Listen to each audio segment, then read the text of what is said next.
दोस्तों, एक युवक अपने गुरु के पास वर्षों तक रहा, लेकिन गुरु ने उसे कभी भी कुछ करने के लिए नहीं कहा।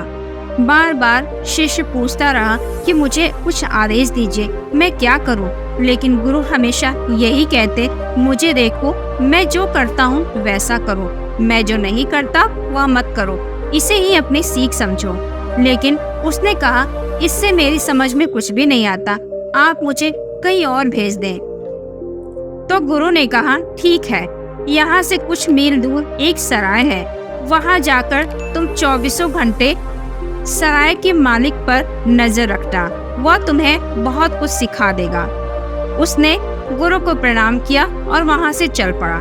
रास्ते भर वह यह सोचता रहा, जब इतने बड़े गुरु के पास आकर ज्ञान प्राप्त नहीं किया तो भला वे सराय का मालिक मुझे क्या सिखा देगा?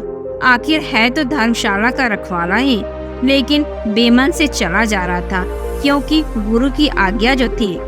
साथ ही गुरु ने यह भी कहा था कि देखते रहना, क्योंकि वह धर्मशाला का मालिक शायद तुमसे कुछ न कहे। तुम देखते रहना, गौर से जांचते रहना कि आखिर वे दिन भर कर क्या रहा है। धर्मशाला में कोई आया, कोई गया, कभी नया कमरा साफ करता तो कभी पुराना कमरा साफ करता। यही धर्मशाला के मालिक का काम था। दिन भर धूल साफ करता और शाम को बर्तन साफ करता। रात 11-12 बजे तक वह बर्तन साफ करता रहा।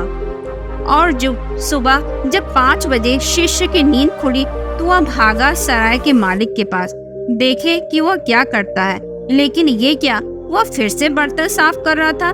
जिन बर्तनों को साफ करके वह रात में रखा था, सुबह उठकर उन्हें फिर से साफ करने लगा।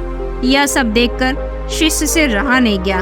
वह सराय के मालिक के पास पहुंचा और हाथ जोड़कर विनम्र निवेदन किया, महाराज, सब कुछ तो ठीक है और इससे ज्यादा मैं आपसे ज्ञान प्राप्ति की उम्मीद भी नहीं रखता, लेकिन आप मुझे इतना तो बता दीजिए कि यह साफ किए गए बर्तन आप दोबारा फिर से क्यों साफ कर रहे हैं? तो उस सराय के मालिक ने कहा, रात भर रखे गए बर्तन में धूल जम गई थी। उपयोग करने से इसमें धूल जमता रहता है, समय के बीतने से भी धूल जम जाता है। लेकिन यह बात उस शिष्य की समझ में नहीं आई। वह गुस्से में आश्रम लौट आया और गुरु के पास आकर चिल्लाते हुए बोला, आपने मुझे कहाँ भेज दिया था गुरुजी? उस इंसान के पास सीखने को है ही क्या? वह तो पागल है। रात को बर्तन धो के रखता है, सुबह फिर उसी को उठकर साफ करता है। तो गुरु ने कहा, तू भी यही करना सीख ले, इसीलिए तो तुझे वहाँ भेजा था। दोस्तों, इस कहानी में गुरुजी अपने शिष्य को सिखाना चाहते थे कि समय बीतने के साथ हमारे दिमाग में नकारात्मक विचार की धूल जम जाती है। इसलिए हमें इस धूल को साफ करते रहना चाहिए, क्योंकि हमारा दिमाग ऐसा ही बनाया गया है। अगर इसमें हम कुछ पॉजिटिविटी नहीं डालेंगे तो यह निगेटिविटी को अपने आप ही आकर्षित कर लेता है।